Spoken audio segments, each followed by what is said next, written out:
بسم الله الحمد لله ثناء لله الصلاة والسلام على رسول الله صلى الله عليه وآله وصحبه وسلم أن حلي يساكي هالقلب بلارن با waxay ka dhaceen deegaanka ceel qurac oo u dhaxeeya galibaax iyo ceel bacad deegaankaas oo u dhaxeeya gobolka Shabeellada dhexe iyo gobolka Galgaduud waxaa ciidanka xoogga dalka Soomaaliyeed gaar ahaan cutubyo ka tirsan guutooyinka gorgor iyo ciidamada sida gaarka u tababaran ee danab ay dagaal adag oo ballaaran kula galeen cadawga argagixisada al-shabaab dagaalkaas xalay buu bilowday galigiisa dambe wuxuuna dhamaaday saakay waxaana cadawga looga dilay in kan badan konton dhagar qabe yaa looga dilay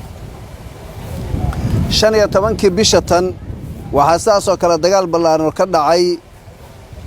geeriyaal deegaanka la yiraahdo oo u dhaxeeya budbud iyo ceel wuxuu u dhaxeeyaa budbud iyo ceel cadde deegaankaas ciidanka xoogga dalka Soomaaliyeed iyo waxa dagaal ballaaran ku dhaxmaray ciidamada cadawga ah ee al-shabaab ama maleesiyada al-shabaab waxaana halkaas looga dilay 30 qof dhanka kale gobolka Jubbada Hoose waxaa ka socday 2 maalmood oo isku xiriirsan dagaal ballaaran oo u dhaxeeya maleesiyooyinka argagixisada ah ee al-shabaab iyo ciidamada qalabka sida ee Soomaaliyeed gaar ahaan qaybta 43aad ee xoogga dalka Soomaaliyeed daraawiisha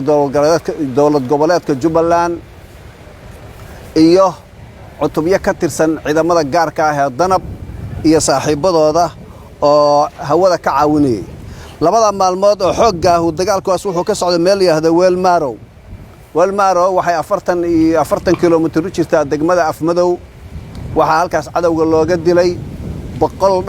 dhagar qabe saas darteed bisha tan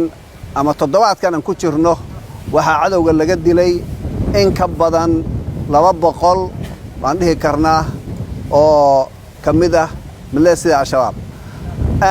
markii 100 la dilo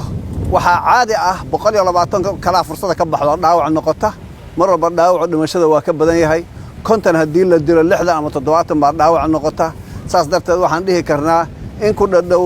300 oo ciidamada cadawga ah hawlgalka way ka baxday oo fursada maleesiyada way ka baxday halkaasna waxaa ka soo gaaray jab aad u ballaaran dhawaan waxaa bilaabanaya fayskii labaad ee hawlgalka ciidamada qalabka sida Soomaaliyeed iyo bulshada shacabka Soomaaliyeed ee taageeraya gaar ahaan cutubyada difaaca shacabka hawlgalkaasuna mar dhow bilaabanaya waxaan rajaynaynaa insha Allah taala guulihii wajigii koobaad lagu gaaray inay dhameystiraan guusha labaadna ay dhameystiraan iyo dowlad goboleedyada hadda dagaal ka socda sida Jubbooyinka iyo dowlad goboleedka Koonfur Galbeed iyo deegaanadaas oo dhan dib in loo xoreeyo deegaanada ay cadawga ka joogaan yani insha Allah rajaynaynaa insha Allah fays saddexaad ama waqti fays saddexaad aan u baahan oo halkaas lagu gabagabeeyo cadawga ku dhamaadana waa rajaynaynaa insha Allah taala wa billahi tawfiiq wa salaamu alaykum wa rahmatullah